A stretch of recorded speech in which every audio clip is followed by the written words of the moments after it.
Good morning, students. Today is Wednesday, May 13th, and today you're going to be listening to another podcast on Listenwise, and this is about Lewis and Clark.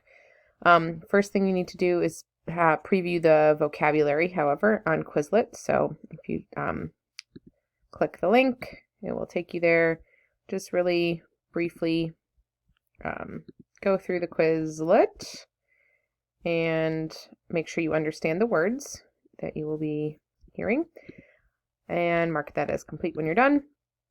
Then you are going to open the Listenwise website with that link, and it will take you to the story, which is it's a little bit under 5 minutes long.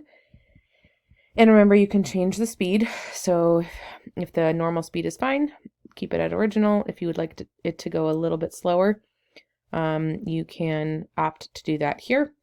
And then once you're done listening to the podcast, there is going to be a comprehension check that is emailed to you in your Gmail account, and it will look like this. And you just need to make sure to read each question carefully and understand what it's asking before you select an answer.